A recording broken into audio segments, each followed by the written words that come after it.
toutes et à tous. Thank you for joining us. Merci d'être parmi nous aujourd'hui. We are here today to provide an update on the City of Ottawa's response to the COVID-19 pandemic.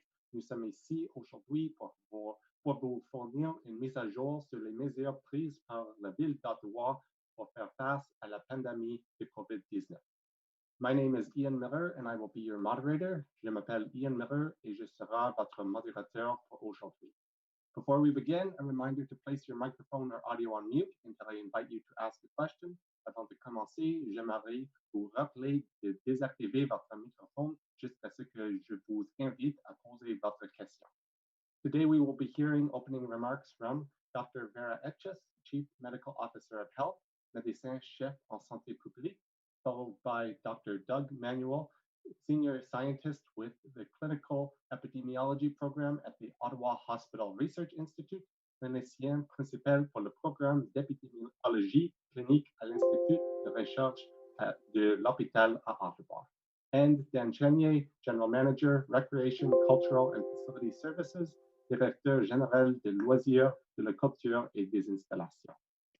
Available for questions from the media following these statements, we also have on the line, disponible pour répondre aux questions des médias, nous accueillons aussi Alison Sander, Public Information Officer for Bylaw and Regulatory Services, agent d'information au public, service des règlements municipaux.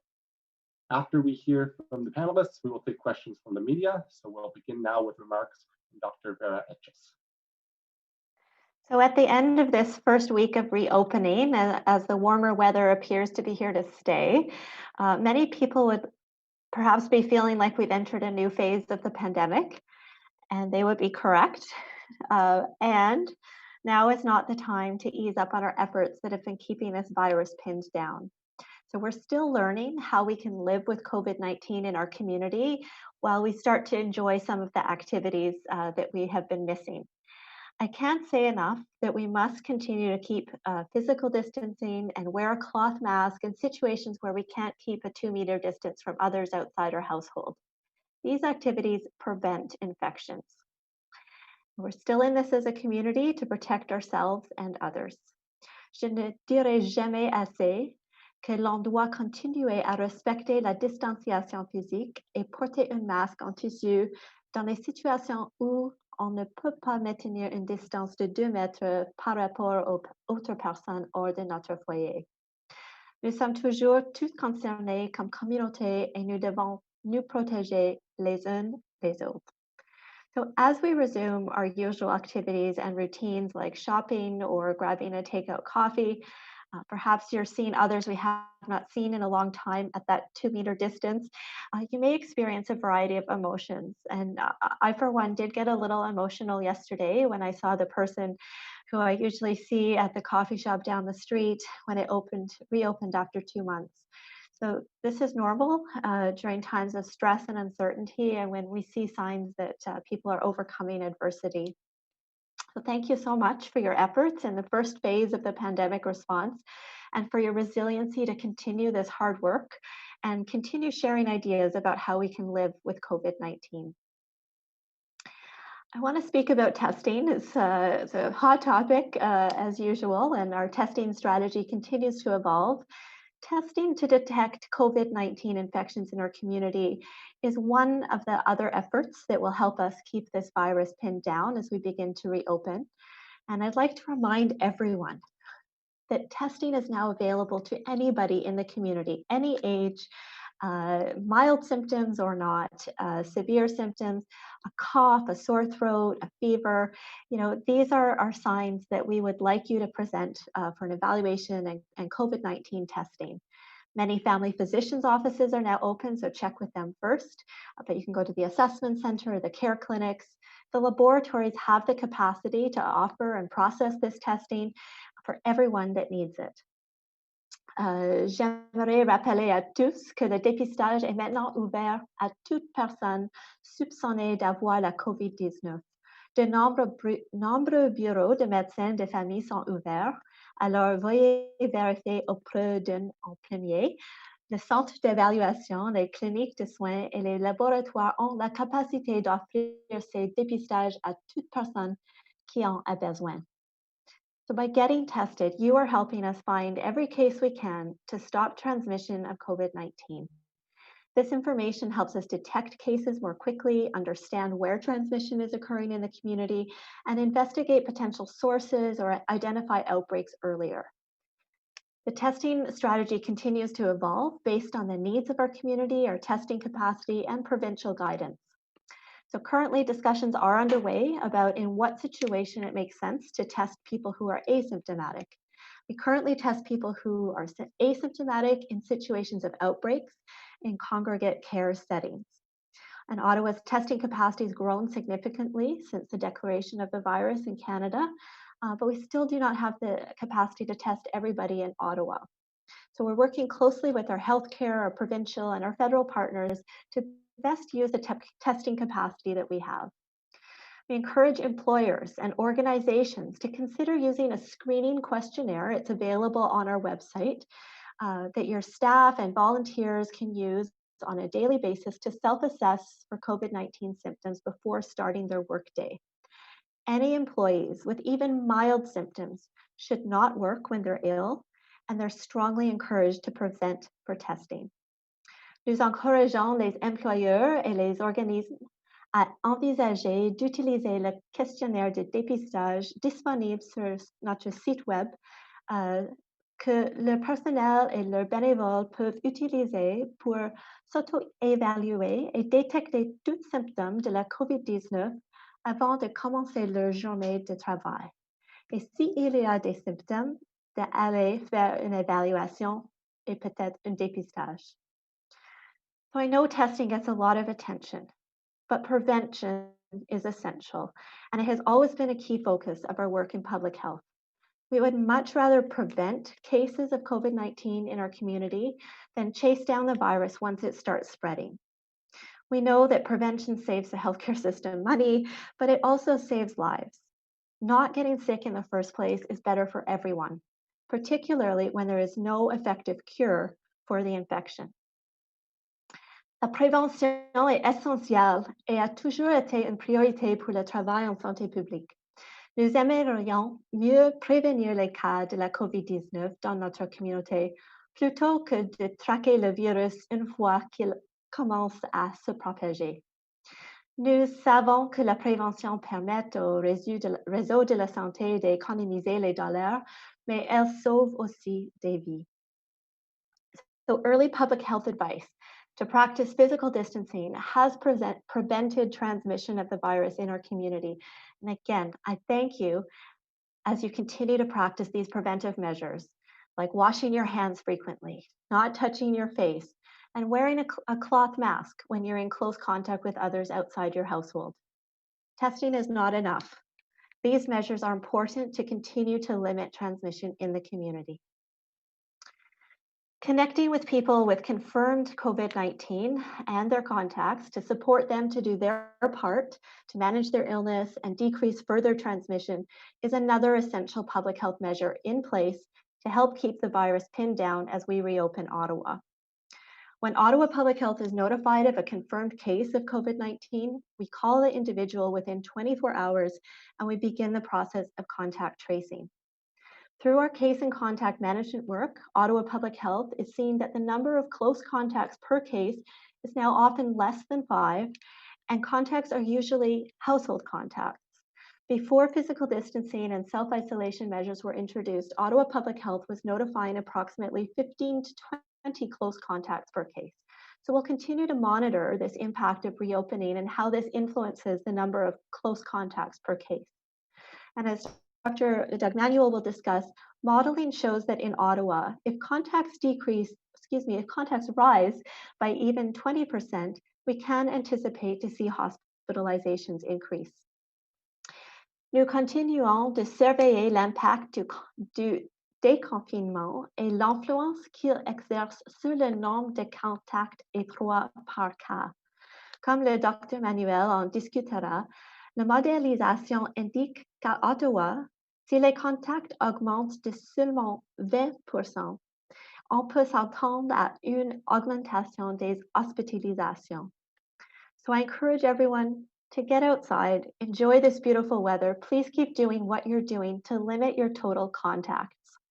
Stay 2 meters apart, wash your hands, wear a cloth mask when you can't keep your physical distance. Your actions are appreciated, and they'll be what allows us to live in a more sustainable way into the future. Merci beaucoup.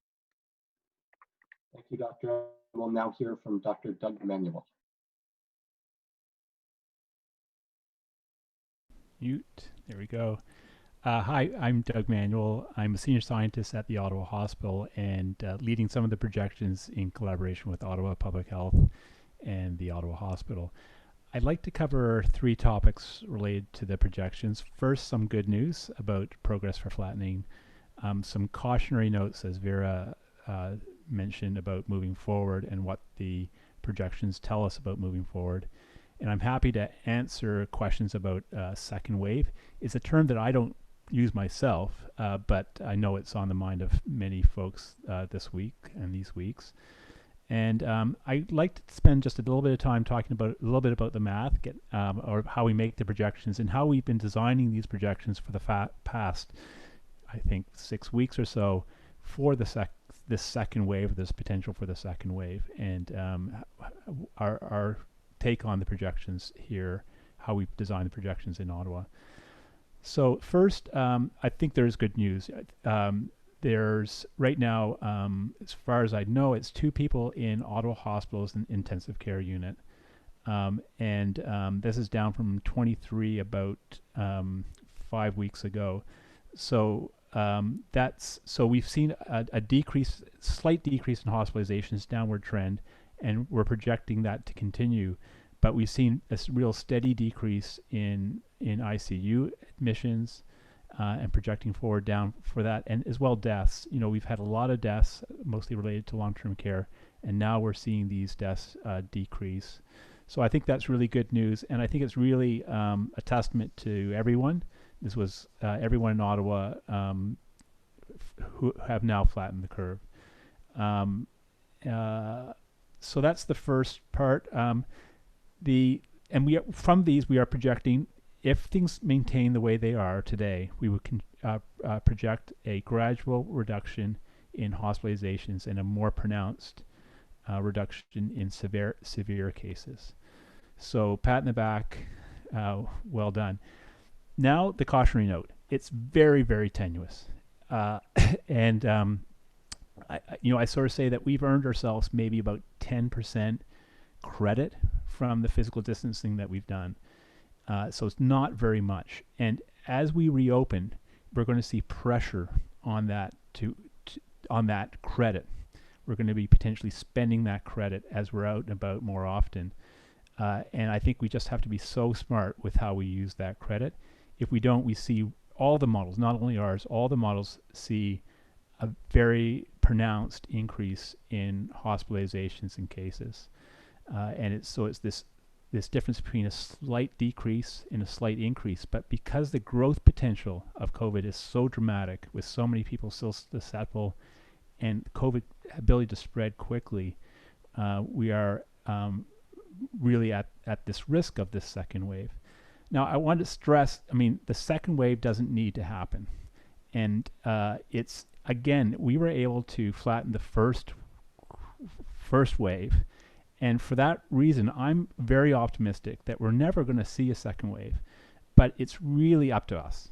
It's up to us how well we maintain our physical distancing, or I think I like to kind of introduce another term about sort of being smart about how we reopen, or smart about how we physical distance. So so for the same reasons that we saw a really pronounced reduction in projected cases from this first wave, the second wave is not at all inevitable. That I think we have the potential to manage COVID.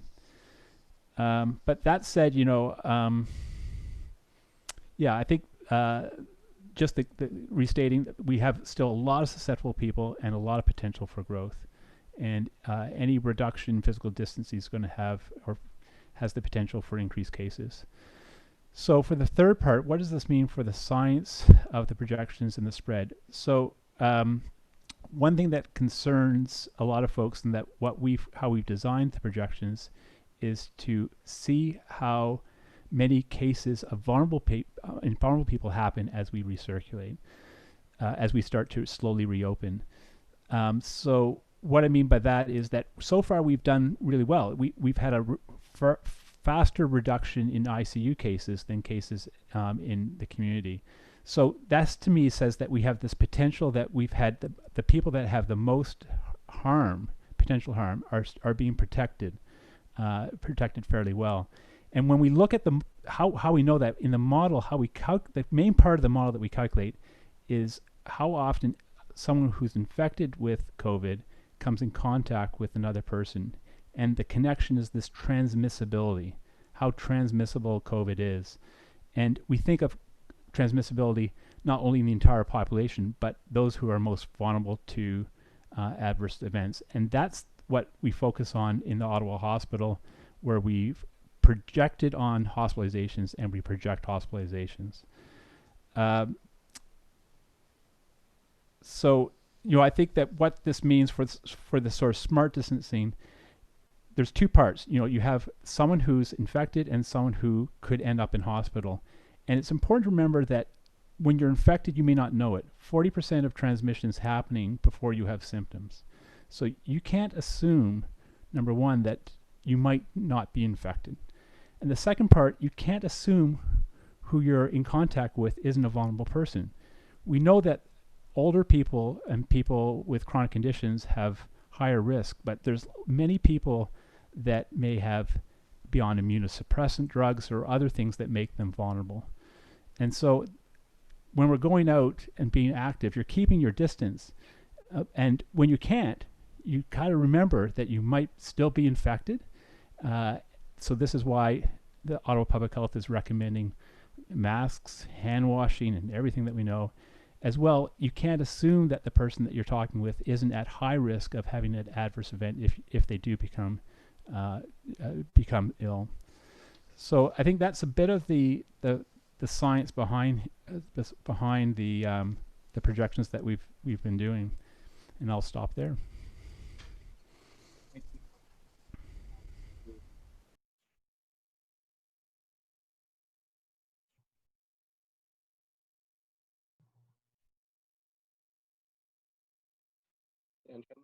It's our media. Thank There you. you go. Thank you, Dr. Emmanuel. We will now move on to Mr. Dan Chenier.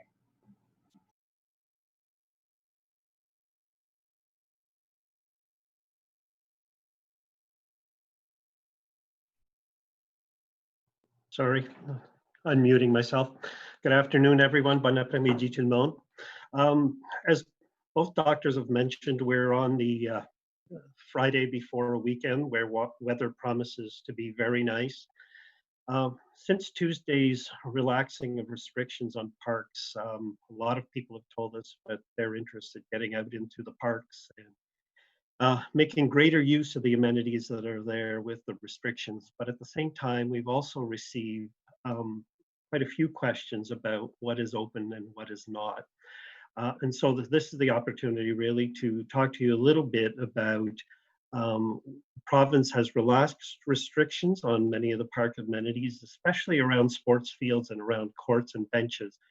La province a allégé les restrictions liées à de nombreuses installations de parcs, notamment en ce qui a trait au terrain de sport, aux bancs et aux parcs pour les chiens clôturés. Toutefois, malgré l'assouplissement de ces restrictions, la province interdit toujours le rassemblement de plus de 5 personnes. The province's restrictions on gatherings of more than 5 people are still in place. They still apply to parks. And so when it comes to basketball courts, football fields, soccer fields, ball diamonds, only casual use is permitted at this time. We can imagine that families can go out and toss a ball, kick a ball, do some physical activity that gets them out and makes use of these amenities, but does not take it to the point of team competitions or gatherings of more than 5 people. The basketball courts are now open, so you can go and shoot hoops, for example. but restrictions on a full team and back and forth competition, it's still too early for that. We're not at that point. Les terrains de basketball sont ouverts désormais afin que vous puissiez pratiquer vos lancers, mais compte tenu des restrictions concernant le rassemblement, la formation d'équipe ou de groupe est interdite. With physical distancing requirements that have been made clear by the previous preventers, you're not able to maintain a 2-meter distance if you are playing full out soccer, football, or basketball. For this reason, we're not renting out facilities for competitive play at this time, and we're really only encouraging casual use with a limited number of people on the courts or the sports fields at any time. Skate parks and BMX trails are also open with the same physical restrictions and physical distancing requirements that have been mentioned. Municipal docks, a question that we received since early this spring, are now open, as are the boat launches. The seasonal docks are in the process of being put back into the rivers. Most of them are in, with the exception of Echolands, Constance Bay, and Penny's Point, and these will be done by next week. Also happy to report that the fenced dog parks are now open. The gates have been unlocked and people are able to bring their dogs to those. Again, because they are enclosures, we encourage people to maintain the distances. Tennis and pickleball courts are now also open. Tennis nets, the installation of tennis nets started this past Tuesday, and by next Monday, all 285 courts across the city should have had their tennis nets installed so that people can fully use them. Again, we're recommending physical distancing as people play on the courts. Because public health has said that playing any game, you want to avoid touching your face, touching other people's sports equipment like racquetballs, skateboards, water bottles, and bags. It's important that these conditions be maintained. An interesting example that Tennis Canada has issued this week to play with tennis, and we know with the courts opening that will be popular. They provided the useful tip of using that each player use a different colored tennis ball, and that each player only touch their color when they're playing, so that you avoid cross-contamination that way. And when you're finished playing, of course, wash your hands, soap, water, sanitizers, all of those things apply since you are in a park and touching surfaces that are touched by many others. The relaxing of park restrictions also allows for the use of park benches and picnic tables and gazebos. Cet assouplissement des restrictions visant les parcs permet également l'utilisation des bancs, des tables de pique-nique et des kiosques. And remember, from a hygiene and health perspective, these surfaces are high touch points. So when you're using these amenities, again, avoid putting your hands anywhere near your face and be sure to wash your hands. The enclosed off-leash dog parks are open, but the gates and often the multiple gates for the leashing areas are high-touch surfaces, and you should really try to minimize the amount of touch points that you put your hands on at these places. You can also walk your dog in parks in the green spaces that are provided, as long as you follow the park designations. Every park in the city is designated as either allowing dogs, dogs on leash, or not dogs allowed. Where you are allowed to walk your dogs, that is now fully permissible. But when you're in the park, of course, keep your distances, maintain control of your dog at all times. You can check the map on ottawa.ca to see the dog walking designation for the parks in your neighborhood. Play structures, swings, slides, and outdoor fitness equipment, including the wading pools and splash pads, remain closed until the later stages. And I want to emphasize this because we're seeing a lot of kids in parks using the play structures. It's probably one of the things that's probably most noticeable in parks, that people are not listening to that. Les structures de jeu, les balançoires, les glissades, les installations de conditionnement physique de plein air, notamment les pataugeoires et les aires de jeu, restent fermées jusqu'à une étape ultérieure du plan de confinement de la province.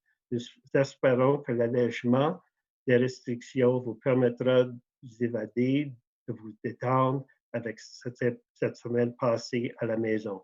We hope that some of these relaxed restrictions will provide some escape and enjoyment for your weekend.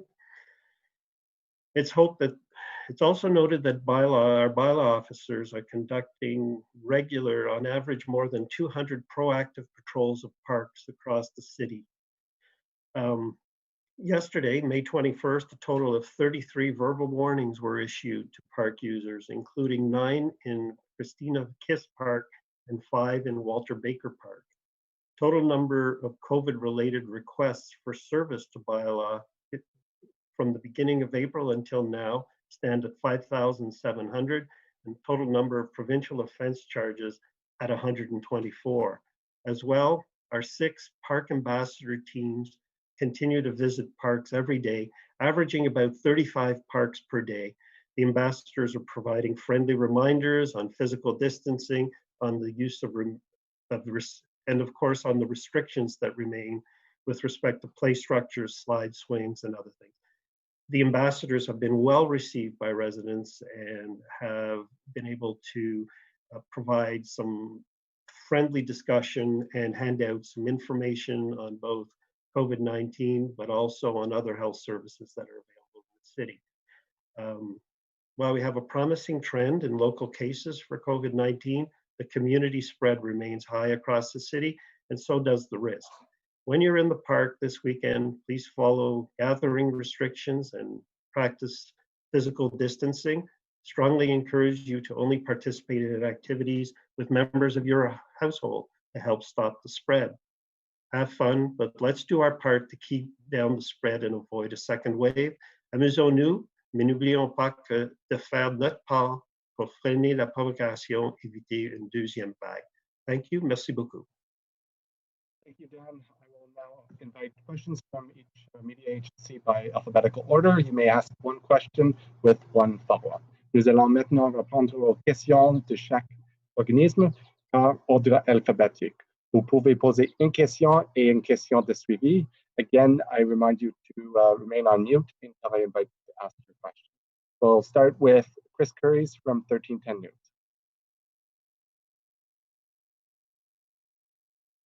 Good afternoon. This question would be for Dr. Etches. So we've been hearing all week from the province that testing in Ontario has been lagging. How would you characterize the testing here in Ottawa? What I'd like to highlight is that the testing has evolved throughout this pandemic, and the strategy will continue to evolve because we've had different objectives for the testing and different capacity over time. So initially we had to find out if it was here, test travelers. Then we needed to make sure our healthcare workers and our hospitals were protected, and our capacity's grown so that for a week now, we've been able, or more than a week, we've been able to advertise to everyone in the population. Please, nothing is stopping you now. If you have any symptoms like a sore throat, a cough, a fever, you feel sick, you think you have a cold, to come forward and please present yourself for evaluation and testing for COVID-19. We don't usually do this. It's usually good advice to stay home when you're sick. Don't go out to see your doctor, just manage a cold, right? That's our typical advice. So we're asking people to change what they would normally do and to present for testing so that we can find cases and we can do the follow-up that we want to do. You know, it's important right now that we have this testing capacity to use it in the best way possible. So we want to find people who have symptoms for sure. We also want to protect populations where the risk is higher of having an outbreak or having serious outcomes like severe illness and death. And so this is the kind of work we're doing with our healthcare partners to think about in situations of higher risk. May we even test those who are asymptomatic, as we do in congregate care settings when there's an outbreak. What we can see into the future is this testing strategy will evolve as our lab capacity grows even further, and maybe as our lab tests become even easier to access and use. So people may be having trouble getting out to an assessment center. If they have symptoms, please reach out to your family doctor's offices. Many are open across the city. There are mobile services that we're operating. So Inner City Health has a mobile COVID-19 testing service to get out to people who have trouble otherwise accessing service. So we're going to announce further things into the future, different ways of trying to get out to where people are, as well as encouraging people to come to our existing centers. We can imagine the ease of testing if we had a saliva-based test. These are things we're looking forward to. So we'll continue to evolve the testing strategy along the lines of capacity and the objectives we have. The stage we're in now is to try to find every case that we can and to do that contact management, case and contact management. And just to follow up, so you mentioned that we might start testing asymptomatic people. You mentioned in the future, is there any kind of timeline? What capacities would be needed that we can start doing that? Because obviously we can't just have everyone in Ottawa come in one day to get tested. So what kind of capacities would be needed compared to where we are now? We need to have the right infrastructure to prioritize access to such testing. And so what we've done so far, and this is underway, actually we're not waiting for anything. We've tested asymptomatic people in long-term care homes. We're moving on right now. We've done 2 shelters this week, retirement homes. I think we have another 15 facilities on the list to go. So it's about prioritizing based on risk of the setting, that people are more vulnerable or there's higher risk of infection transmission. So this is in progress. What we're interested in is continuing to work with partners where there's other strategies, questions raised about as we start up our healthcare system. And healthcare workers are returning to work in hospitals when they have been in long-term care homes. Are these other kinds of settings where we would want to do the asymptomatic testing? There's a lot of questions, right? You can imagine, what does one test on one day mean? What can you say to that healthcare worker who's returning to a hospital from a long-term care home if you're negative on one day about the possibility of being positive the next day if you're still incubating something? So there's a lot of nuance around the meaning of a negative test in somebody who's asymptomatic because somebody could still be incubating the virus or exposed on a following day. So I think what I need to emphasize for everyone is, if you have symptoms, please present for testing. It is clear that we have the capacity to manage that, and we want to see you. And it is a culture change. We want to hear if people are experiencing barriers to getting to the tests, and we'll continue to adapt. Thank you. And Natalia Goodwin from CBC. Hi there. My first question is for Dr. Etches. As we see Quebec loosening more restrictions, allowing people to gather in 10 or more now outside, people here in the Ottawa region may be tempted to go across the river to see family and friends. What would your recommendation be about that? And is there worries about people doing that and then coming back into this community? My recommendation to everyone is to continue to do what you've been doing in prioritizing caution and care for others. The more we interact with other people, the more the chance that we're going to contribute to transmission of virus in our community still. We know that sometimes we're infected, we don't have symptoms, we don't feel that ill, or we haven't felt, we're not sick yet. And in those 48 hours before we feel sick enough to realize it, the virus can be transmitted to others. And so, keeping that in mind. And so if we are to visit, to keep our distance physically from others so that we're not in a place where that virus could be passed on if it's present. Okay, thank you. And I'm not sure if this would be you or maybe our bylaw representative to answer this, that going around some of the parks now that restrictions have been lifted, the signs are still up saying walk through only. Are those deliberately being kept up, or is it just a administrative thing? Will they be changed? I'm just thinking of, people that may not read the news or newcomers that may not have access, that kind of thing. Thanks for the question. Yes, there are about 5,000 signs out there, so they will be taken down. We are starting to do that. Up until Tuesday's restrictions, we were leaving them up as a reminder that most of the amenities in the park were still closed. But as we start to open up, we will start to remove them as crews go to the park to conduct maintenance and And will there be other signs to go up to tell people the new things, or are you just counting on those bylaw officers to do that work? yeah, at this point, I think most of the restrictions are being communicated through other ways. We're not planning another round of signs. We have done some infographics that we're going to be using on social media and through other channels, but we're not going to do another round of signing. Okay, great. Thank you. We'll move now to CTV, Josh Pringle. Thank you very much. My question is for Dr. Etches. How many tests a day are currently being done in Ottawa, and how much capacity is in the system right now for how many tests you could do in a day? So the test capacities for the region across Champlain region, there are 2 laboratories that we count on.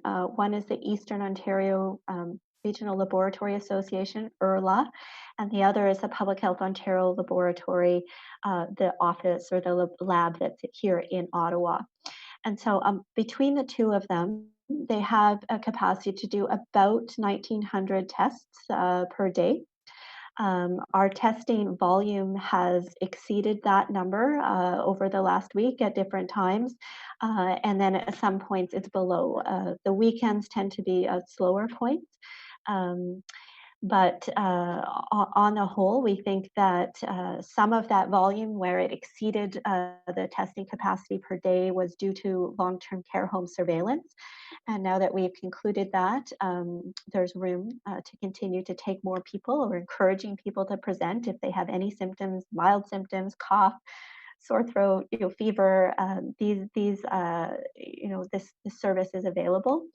And we're also, as I mentioned earlier, thinking about how to continue to prioritize congregate care settings and use that capacity. We're moving ahead with testing in other settings so that we maximize that. Our goal is to use all of the lab capacity that we have to proactively continue the work to identify cases and follow up. And my follow-up question is, I know you talked about it briefly on Wednesday. The Apple mobility data shows we're getting very close to where we were on March 15th and March 16th. Is there a point where Ottawa Public Health and the city may have to reconsider opening up some of the outdoor areas and reintroduce the restrictions if the data and then the numbers start going back up again? I think that we have to put all our data sources together to understand if we're getting into territory that is signaling that we are having a rise of infections in our community. So the mobility data definitely shows that we're getting back out there at the highways, like I've heard there's traffic jams, but that alone is not a risk if people are doing that in a smart way. So we can get back to some of the activities, and the smart way to do that is to maintain physical distance and to add that layer of protection of a mask if you're close to somebody else within 2 meters. So then we're also looking at the other numbers, like the hospitalizations are very solid indicator of the level of infection in our community and whether it's going up or down. They do lag by about a week, so the hospitalizations tend to tell us what was happening with infection about a week or so ago. But that has been stable, and I hope that trend continues. We want to make this kind of information more accessible to the public. So we've been testing out some dashboards, sort of dashboard that will be a monitor of how's it going with the relaxation of the restrictions for the public. I know we have a lot of epi info up, but people want to know the bottom line. Are we red, yellow, green? I think we're yellow. I think that we still have infection in the community. We still have about 17% of our cases where we cannot link them to a known contact or institution or outbreak. So we want to be careful, caution, but we're not in the red territory where we see things heading up into higher rates of infection. So this kind of information we'll be presenting the dashboard as we've got getting a bit more feedback on it, probably early next week, and invite feedback as it's more public from the public. To what's working.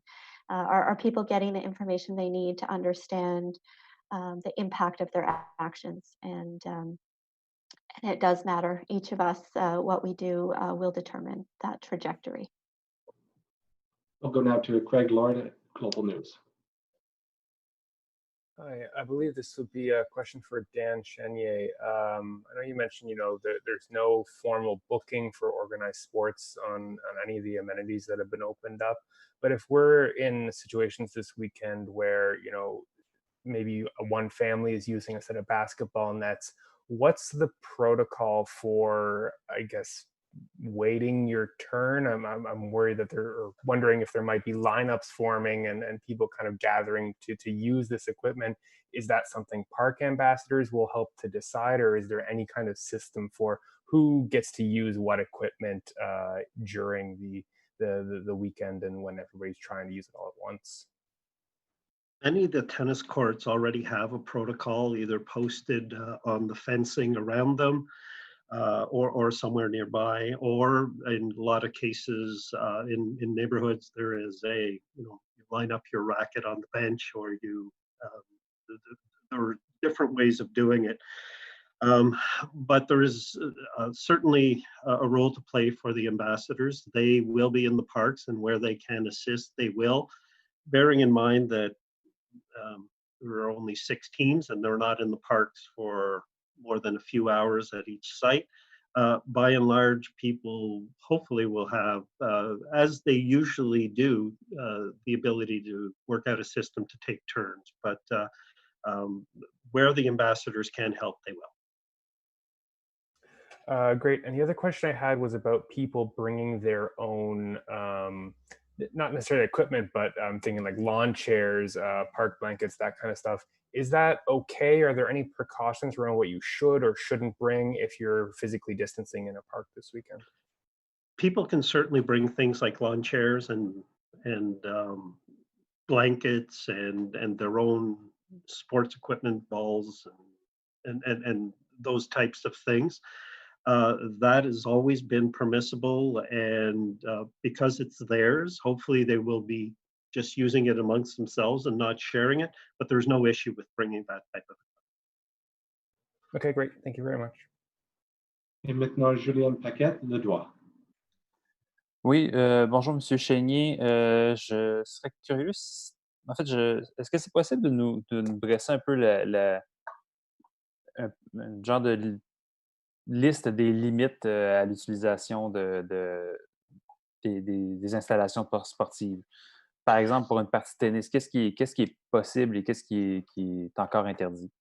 Ce qui est possible, c'est que on peut jouer en simple ou en double, certainement. Alors, 4 personnes, 2 de chaque côté du filet, respecteraient les normes de la province, que ce soit pas plus que 5 personnes qui servent d'une installation en même temps.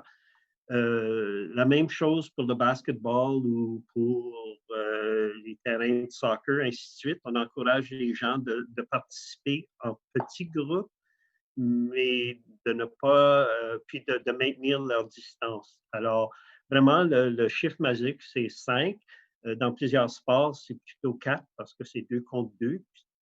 Dans ces cas-là, c'est permis pourvu qu'on peut maintenir une distance de 2 mètres. Ce qui n'est pas permis à l'instant, en grande partie, c'est de se servir des installations dans le parc qui est plutôt visé vers les enfants. Alors, les structures de jeu, les balançoires, les glissades, ainsi de suite, tout ça n'est pas ouvert encore, mais en grande partie, le reste est permissible.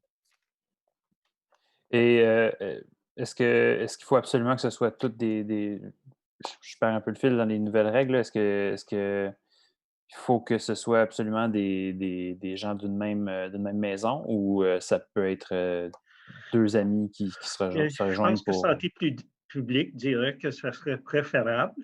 Les 5 personnes, c'est toujours préférable que ça soit de la même maison, mais ce n'est pas absolu. Alors, s'il y a 2 voisins qui veulent aller jouer un match de tennis, il n'y a pas de problème.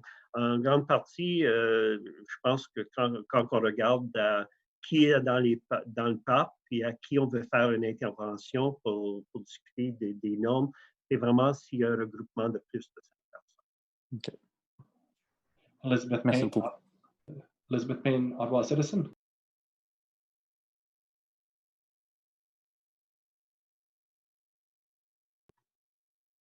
Hi, sorry about that.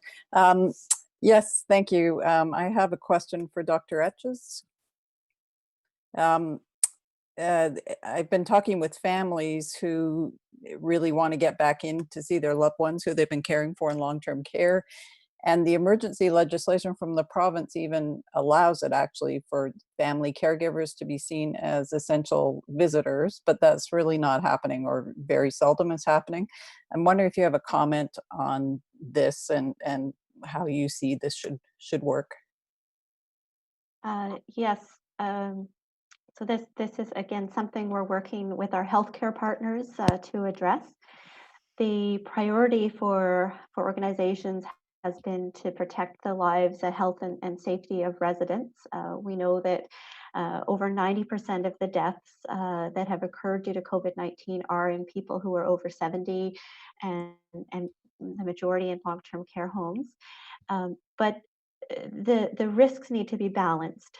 So there's the risk that a family member and I'm comfortable to use the term move away from the term visitor to use the term partner in care. So often these family members are providing care, right? So there's a need to balance the importance of that care that they're providing with the risk that they will introduce infection into a population that's certainly at higher risk. The actions of one family affect the whole long-term care community. There's also the risk to the partner in care who's coming in because they're entering an environment where there could be infection. So it's a matter of balancing all of these risks, and the care that family members provide is important. So this is a conversation with hospitals, long-term care, healthcare partners to figure out how we do this in the safest way possible to reintroduce those partners in care. Okay, thank you. I have a second question. It's for Dr. Manuel. It's to do with the second wave. You said the second wave isn't necessary, but I'm wondering if you can help me. You've got a model that shows, I think, if I understand it, that even a 20% increase in more contacts would bring a pretty significant wave in September. How is it likely to avoid that when we've got day camps starting, people going back to work, stores reopening? I think that these will all cause pressure upward. The question is how can we get back and move around without connecting physically? And so that's the challenge for us all, like not public health or not the hospital, like for all businesses and everyone. So that's the challenge. Can we, it was very blunt at the beginning. Everyone stay at home, everyone, and now can we be smarter about it? Can we go to the park and play soccer, but not be physically close? So, it's the challenge. We do the models like that we're showing, or the models that everyone's showing, that we don't have a lot of wiggle room if we're not being smart about that. but I'm trying to move. I'm starting to, and this is where, I think of the media as like you folks as collaborators about how to communicate this, and I'm starting to move away from the term just physical distancing to trying to talk about the sort of smart distancing or transmission. We need to break up the transmission. So can we go to a store and not have transmission? And I think these things are possible. I personally think that that we need to think about if we are in a situation where we're having upward pressure and disease circulating, can we do that and still not see hospitalizations increase? And we don't really know, but when I see the low rates of ICU, that says to me that our vulnerable people are maybe getting the message. And when I talk with my patients, the older people and people who are vulnerable are even more careful. But we shouldn't put that on the onus on them. A business shouldn't have to ask, are you a vulnerable person? Or you shouldn't, if you're encountering someone, we should create it so that people who are most vulnerable still can participate in safe physical distancing. So, I'm optimistic. I mean, I talk with a lot of epidemiologists that are less optimistic than I am, but I think that we'll respond, and we'll keep a close eye on things. We'll keep a close eye as much as we can at the hospital and Ottawa Public Health and give feedback. And if we're seeing things climb, it's possible, and then we're going to have some more discussions, as a community about what that means and how we're spending this credit that we've earned. So maybe I'll stop there and see if that helps, and I'm happy to continue on answering. In the interest of time, I'm just going to move to Taylor Blewett from the Ottawa Sun. Hi. So my first question would be for Dr. Etches. I'm wondering, a group of Shopify volunteers they've developed a COVID-19 contact tracing app. I'm wondering, is that something OPH is looking to utilize in some regard? And also more generally, I know that about a month ago, you talked about ongoing work to develop an app that could be downloaded locally and used for contact tracing, and suggested that, you were pretty close to maybe even having something up and running. So I'm just wondering why, we still haven't seen that locally yet. That's right. Ottawa Public Health is very interested in digital solutions that can give us, some additional tools to follow up with people quickly, to explore the geographic nature of connections between cases. And so we have been testing out different ideas, evaluating different options for contact tracing apps. What's become clear in the last week or so is that the province and the federal government are also now, sending much stronger signals that this is something that they're interested in launching.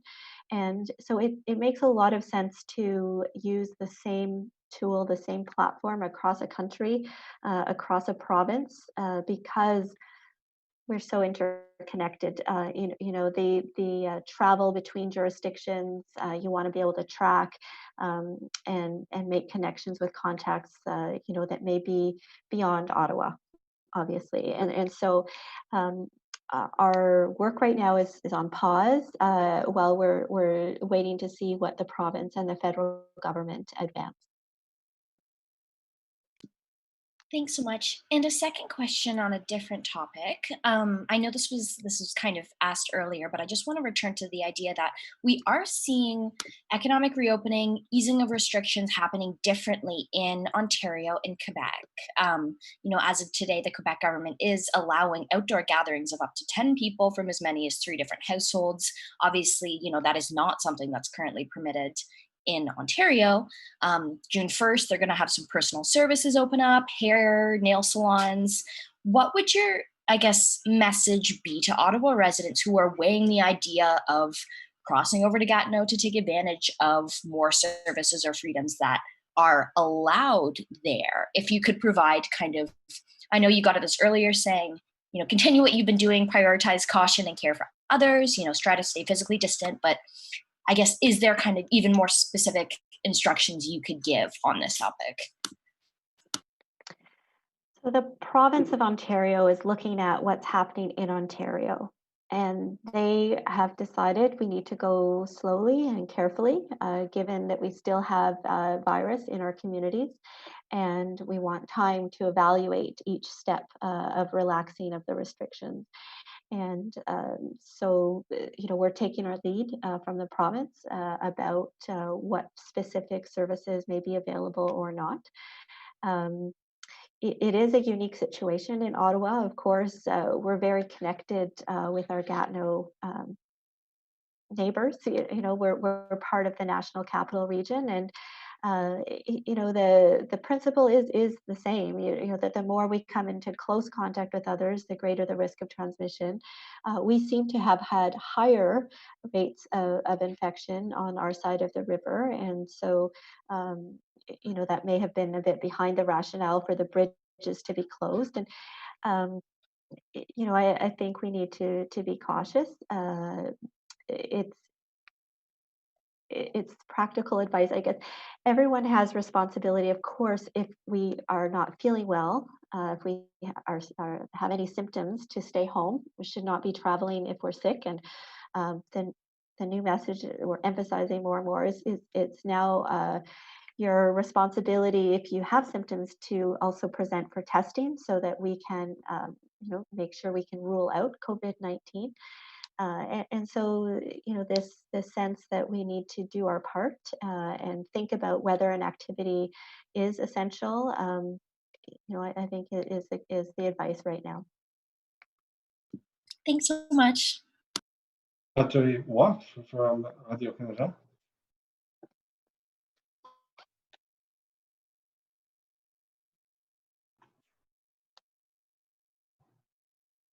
Est-ce que quelqu'un de Radio-Canada est sur la ligne? Oui, c'est Gilles Bonjour. Darion qui est là. Bonjour, Gilles. Bonjour. Donc, oui, cette question-là des passages d'Ottawa vers Gatineau et vice-versa m'intéresse particulièrement. Hein. Il y a eu les barrages sur les ponts pour empêcher les gens d'Ottawa d'aller vers Gatineau.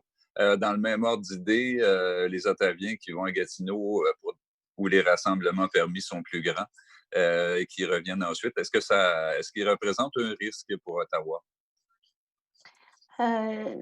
Notre partenaire à Gatineau en santé publique partageait leur information avec nous qu'ils ont moins d'éclosions et un nombre de cas plus bas qu'ici. Alors, le risque de transmission de COVID-19 est peut-être moins à Gatineau. Mais la situation est en une période de changement parce qu'ils ont commencé avec les écoles, d'autres activités, et c'est possible d'augmenter le nombre des infections dans la communauté avec les activités comme ça. Alors, on a besoin de faire la surveillance ensemble et partager notre information. C'est notre méthode de travailler. On a des réunions régulières et on va communiquer aussi avec le public si le risque augmente.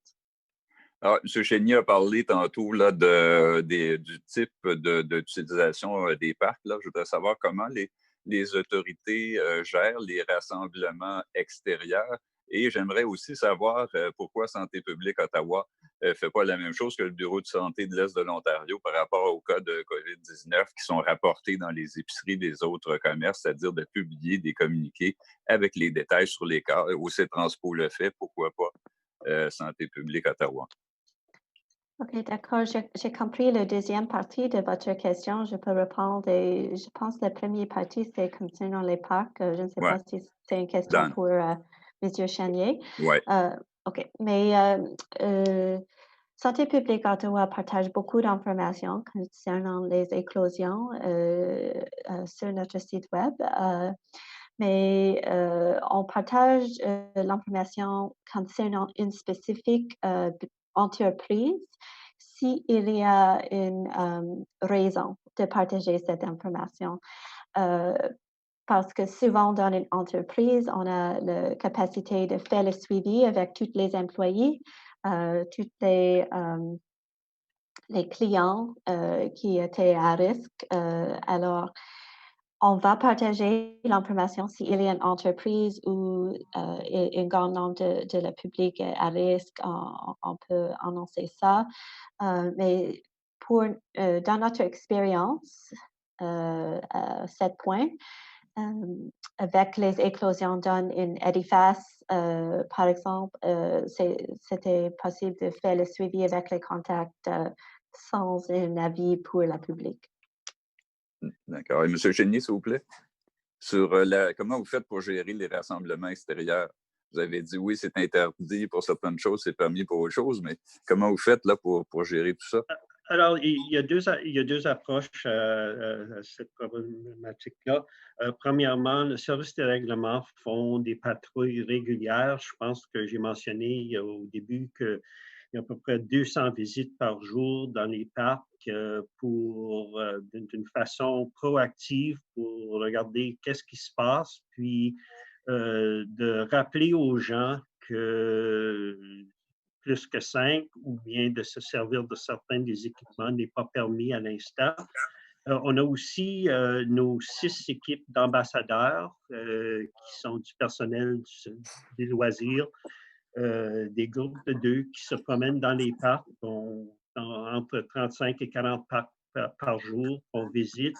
Et encore, on rappelle aux gens, puis les 2 choses qu'on a cause à leur rappeler le plus, c'est de se distancer des autres, puis de se tenir en petits groupes, mais aussi souvent de ne pas se servir des aires de jeu qui ne sont pas encore permis. Alors, il y a 2 équipes, le service des règlements qui font ces rappels-là, mais aussi les ambassadeurs qui vont parler aux gens, puis leur donner des suggestions de comment se servir du parc sans contrevenir les autres provinciales. Donc, très bien. Merci beaucoup, Dr. Etches. Merci beaucoup, M. Chénier. Merci tout le monde. And the final question will go to Patrick Ugochiani of your community voice. Yes, my question is for Dr. Etches. With you expanding the testing, is there any consideration given to home testing for those people that, you know, are reluctant to get out and go to one of the clinics or the testing centers? Is it like maybe a public health nurse or something? Is there any consideration given to that? Yes, we have been providing service for people who are not able to get out to a testing center. When I say we, I mean the healthcare system as a whole. We work under the organization of the Champlain Health Incident Command structure. And different parties have helped with that. So there's been the inner city health mobile van that can go to some places where people live, where they may not be able to get out. There's also been the paramedics, community paramedic program, where they've been able to go into people's homes, such as a long-term care home, where people may have more difficulty to get out. So these are all things we're looking at how to expand and create different opportunities for people to access testing across the community. Again, starting with your family physician's office, that may be a possibility for some. I don't want to get ahead of myself and the partners that we're working with in terms of announcing some other things in the works, but this is something we see as desirable, given that not everyone is coming to the assessment centers. But again, please invite your support, getting the message out that we're looking here for a change, not just to stay home when you have a cold, but to go make sure this isn't COVID. And we appreciate your help getting that message out. And my second question was for Dan Chenier, if he's still on the line. I'm still here, Pat. Go ahead. And I know you haven't made the decision yet about summer camps, and I'm sure you're getting sort of close to a drop dead date. How are you holding on to these summer camp employees if you're having to wait so late? Could they maybe be going on to other jobs, or with the 4,000 people that are being laid off, would they be a source of these summer camp employees? Should you actually go ahead with it? It is a challenging situation, Pat. We are looking for, as soon as possible, clarity from the province in terms of what we can operate in and what the conditions will be. We expect that the conditions will be greater than they were before in terms of size of groups and the precautions that we have to take. We're not holding on to staff. Our summer recruitment was held earlier in the year, so we have several thousand people that have shown interest in working for the city in the summer. We have not hired them yet. We're waiting.